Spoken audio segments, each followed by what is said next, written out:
Good afternoon, everyone. I know I'm speaking just before lunch, so I'm going to keep it short. Um, First of all, thank you to ECRA and St. Joe's for organizing this event. I think this is a great way for industry, policymakers, and the end users to come together. Now, over the course of the day, you've heard all these distinguished speakers talking about the need for AI in the military space. I think what is clearly coming out is that the military understands the power of AI and are working very actively to incorporate AI as well as leverage its benefits. I want to talk a bit about how you build these AI systems. I represent a company called iMerit. iMerit helps the leading companies in the world build their AI systems. We work with companies across the entire spectrum of AI solutions, starting from autonomous vehicles, autonomous drones, satellite imaging, and many more. We also work on what is an unglamorous part of AI, which is the data. Now, you've all heard the speakers talk about data and how important it is. But I want to ask and bring out a couple of points about what exactly makes data good. Most of the practitioners here understand the importance of data and building their AI systems, but what exactly is good data? Data, especially collected from sensors, when used within the AI space, has a very low signal-to-noise ratio. What do I mean by that? There's a lot of data coming in, but not all the data is useful. How do you figure out the most useful data?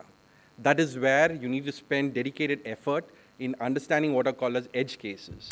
Now, edge cases are those symptoms of data that allow an AI system to understand and handle various scenarios. Most AI systems today take a long time to get into production.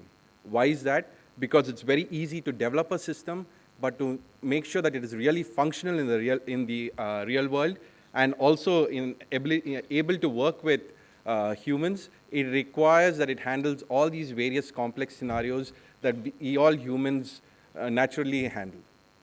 And that is where building these capabilities around understanding data, extracting the edge cases becomes very important.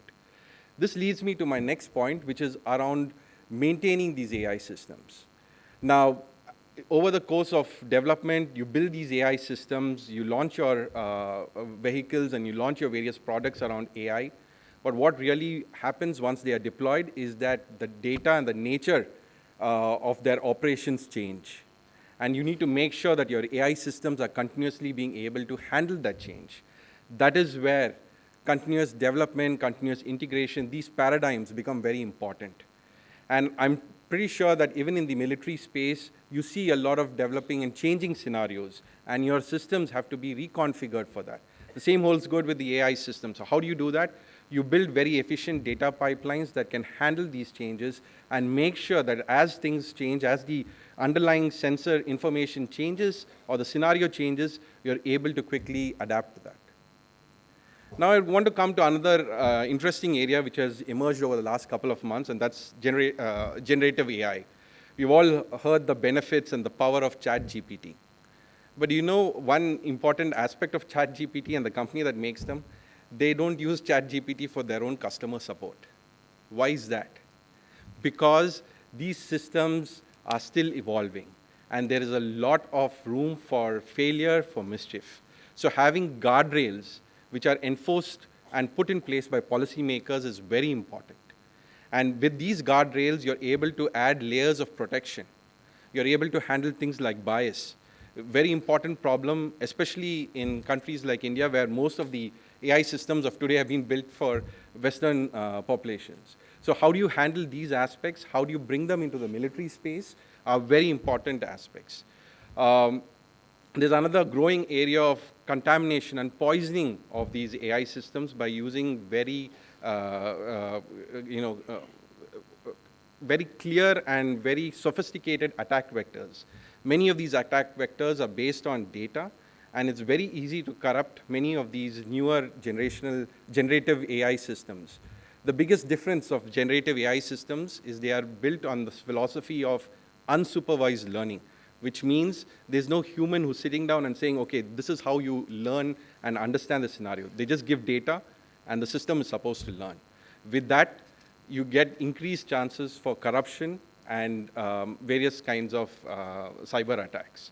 So to make sure that you have a very sophisticated AI system that can actually perform in the real world, you need to be very careful about how you collect data, how you curate that data, and how you continuously monitor and make sure that this data handles the various changes as you change your operating environments. So with these few thoughts, I would like to once again emphasize that the power of AI systems is their data, and you have to make sure that you have your guardrails, you have your continuous learning systems, and you also have an ability to extract meaningful information from this data that is used to build this system. We are from a company called iMerit, and as my colleagues playing through the slides, what you will see is some examples of how we use sensor fusion. One of the earlier speakers had brought out this point about sensor fusion. Why is it important? Because it allows various sources of data to validate that what you're seeing is in fact an object of interest. And what you're seeing here is some of our capabilities in this space. I would encourage all of you, if you have any questions, please visit us. We have a stall, and we'll be more than happy to discuss these aspects with you. Thank you very much, and have a wonderful day.